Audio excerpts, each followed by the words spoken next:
Hey, hello there. My name is Jim Sparks and welcome to the 10 Spotlight. That's right, the Spotlight is back and this time it is in person. But let's not waste any time and let's get into it.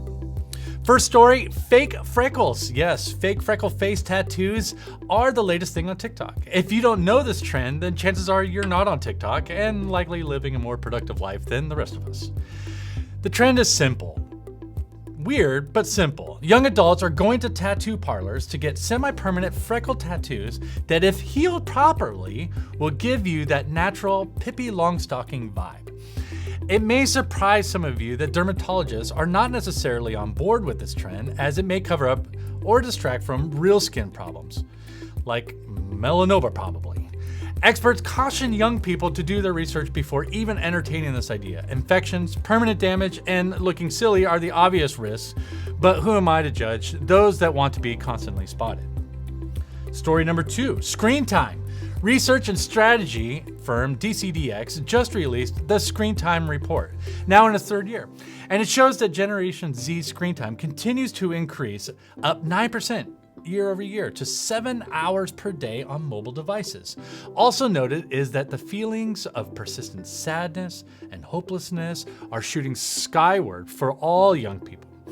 Andrew Roth, founder of Gen Z research and strategy firm DCDX, notes that 73% of Gen Zers report sometimes or always feeling alone. Now, needless to say, these are alarming trends, but there is some optimistic news.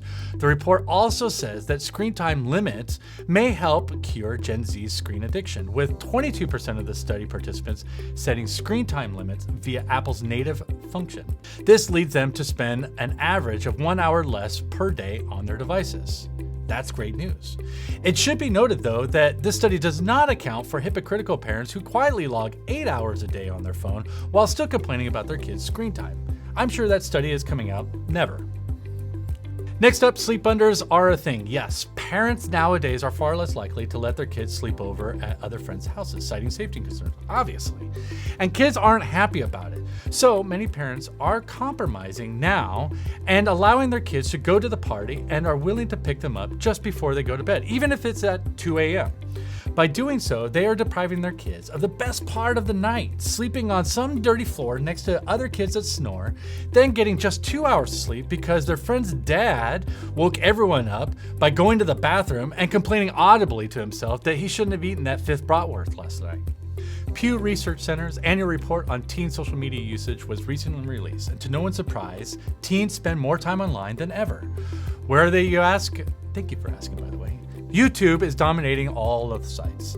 But what gets interesting is the different habits between boys and girls when it comes to social media. TikTok, Instagram, and Snapchat are still the top 3, but teen boys were far more likely to use Discord and Twitch. Maybe now we'll understand why the only people who like our Facebook posts are the people who mentored our youth leaders. And finally, top coolest brands. As a preview to Ypulse's upcoming Cool Brands report, they've just launched a special look at the coolest brands for teens. Nike came out on top, with the NBA and iPhone just behind. Noticeably absent from the top 20 list was TikTok. Though it's the most used social platform, it's just not cool. To no one's surprise, Sour Patch Kids, Doritos, and Cheetos are the favorite snack for college students. Frito-Lay has capitalized on the popularity and teamed up with Megan Thee Stallion and introduced Flaming Hot University, where college students can major in red fingers and midnight snack cravings. FHU also has a trade school component where students can major in plumbing. You know why. We'll be checking to see if the Core Cadet Scholarship will work with FHU, so stand by. Well, that's all we have for the latest news and youth trends. Let's check in with Tice Aarons to see what youth worker resource he has in store for us this week. Tice? Tice? Hey.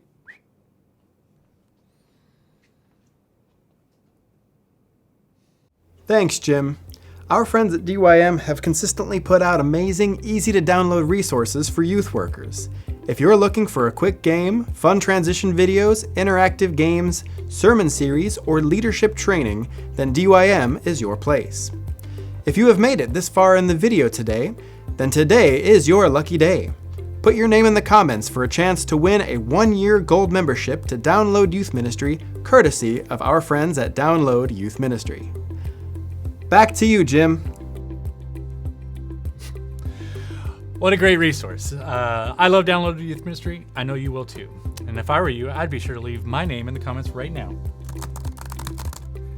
I was pretending. In Salvation Army news, we have the FOF retreat happening February 9th through 11th here at the College for Officers Training. So what are the requirements, you ask? Well, you need to be the age of 18 to somewhere in the 50s, earliest 50s, preferably.